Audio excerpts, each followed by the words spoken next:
meie oleme Helena ja Keili ja Korrall turundusagentuurist. Yes. Ja täna me räägime sellest, et kuidas olla oma töö tegemisel võimalikult organiseeritud ja efektiivne. Ja olgugi mainitud, et meie kanalit toetada, siis parem subscribe meid, sellepärast et muidu te jääte meie headest videotest ilma. Just. Aga alustame. Meil on siis mõlemal, minul on 4 punkti, Keilil on 4 punkti. Räägime kordamööda. Esimene punkt siis, et kasuta kindlasti to-do listi või mingit kalendrit, kus sa paned kõik oma ülesanded kirja. Aga hea on, kui sul on lõpuks to-do list ees ja sa paned näiteks 3 tähtsamat ülesannet kirja, et mis on siis prioriteedid. Ja kõige parem on veel see, et kui sa võib-olla värvidega määratled ära, et ma ei tea, punane on see, millega sa tegeled kohe täna ja roheline on see, mille sa võib-olla siis saad, ma ei tea, homsesse päeva jätta, et lihtsalt värvi need ära ka. Näitab siis, et milline on prioriteetsem ja milline mitte. Siis kasuta näiteks mingi plannerit, ehk siis see võib olla kas digitaalvormis või siis hoopis nagu täitsa märkmiku vormis. Ja pane sinna kirja oma kohtumised, eesmärgid, tähtajad ja see võib olla mitte siis nagu lühiajaline, vaid ka näiteks aastapikkune planner, kus ongi nagu näiteks, et kui täna on jaanuar, siis sa tead, et juulis, ma ei tea, see kell sa pead olema seal, on ju. Ja see on väga hea, sellepärast, et see aitab sul nagu hoida fookust ja selgust, et kuhu mida planeerida ja väga hea oleks siis, kui see on kindlasti olemas, kas siis digitaalselt või füüsiliselt. No ma võin ise öelda, et mina kasutan näiteks Google kalendrit, väga hea, seal sa saad kõik oma ülesanded panna, saad ka organiseerida värvide kaupa ära, pluss meie kasutame ka to-do listi, on ju, kus ongi siis, et kes vastutab mille eest ja siis tõmbamegi, kõige parem tunne on see, kui sa saad lõpuks panna, et nagu sul on tehtud see on ja done.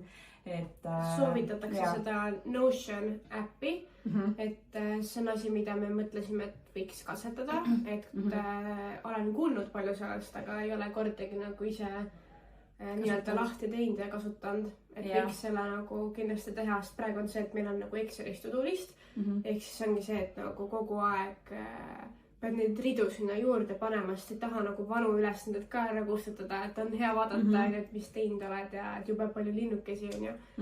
Aga et see Notioni võiks siis endale teha.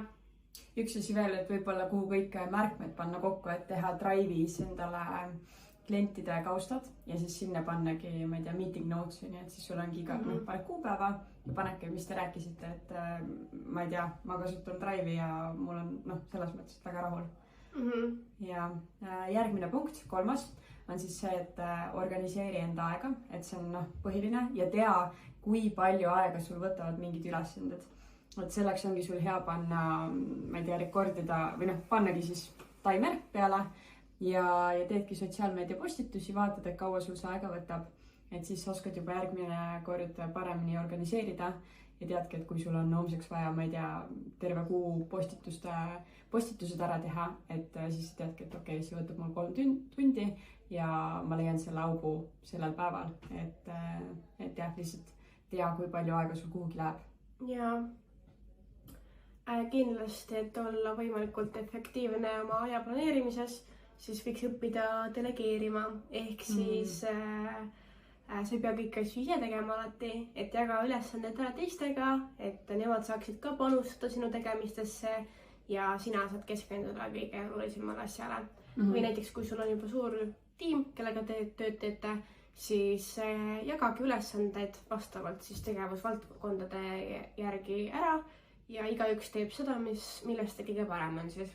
Ja no meie puhul ka, ma arvan, esimene aasta oligi selline, et katsetamine ka, aga me tegime hästi palju, kõik asju tegime koos, aga see on nii ebaefektiivne tegelikult, et nüüd meil ongi täna 1,5 aastat hiljem me oleme jõudnud sinna, et mina vastutan kampaaniate eest ja kogu näiteks turundusstrateegia või plaani eest ja Keili siis teeb sotsiaalmeediat ja sisuloomet ja paneb videosi kokku, et mis on siis sinu skill või oskus ja jaota need ära.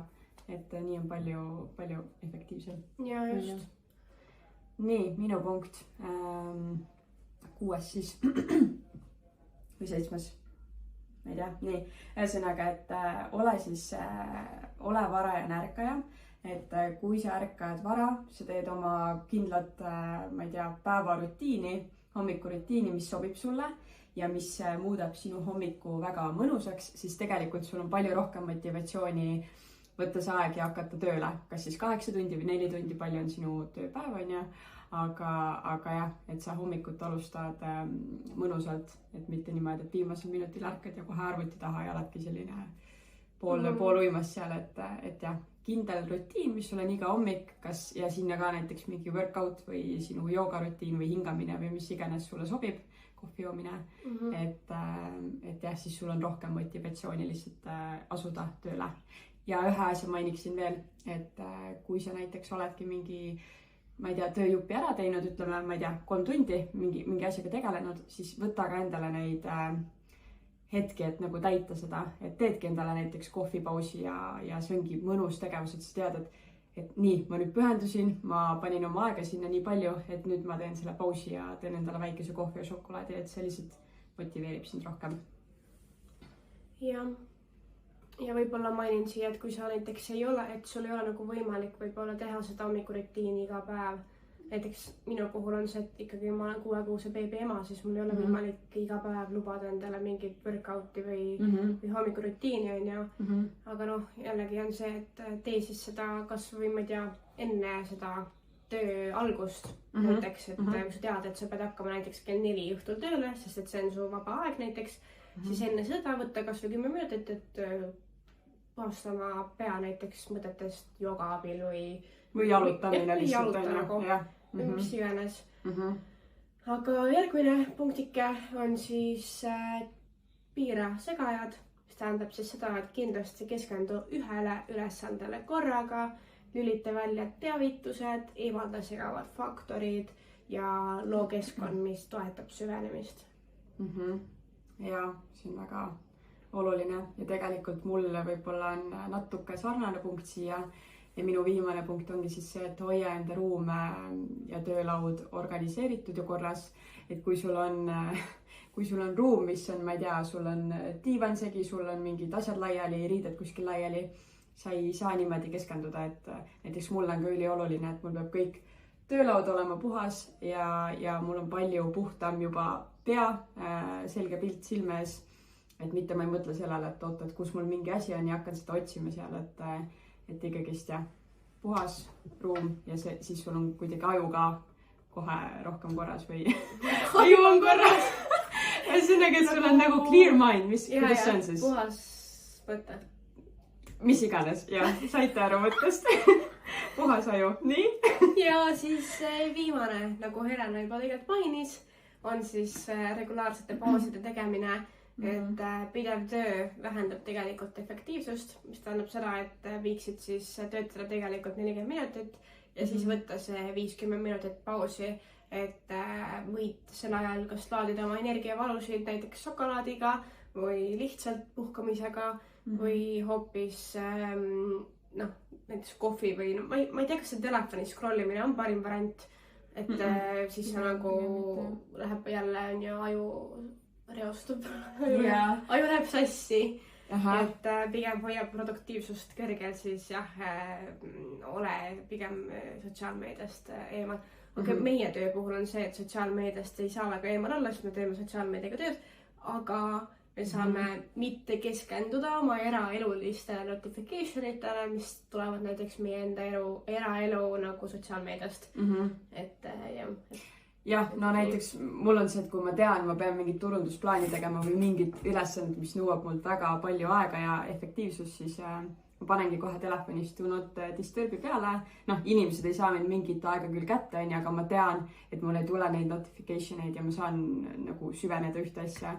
Et noh, minu puhul see töötab ja samuti ma kasutan ka Pomodoro 25-5 printsiipi ja ma panengi YouTube'is peale video, mis on näiteks, et study with me 2 hours ja seal ongi niimoodi 25 minutit keegi YouTube'i videos justkui õpib või töötab sinuga samal ajal ja siis ongi 25 minutit õpib ja siis 5 minutit on pausi ja see 5 minutit ma lihtsalt, ma ei tea, vaatangi aknast välja või ma proovin mitte seda telefoni katsuda, et mitte minna Instagrami scrollida, et noh, jah, see ei ole see puhkus sinu ajule.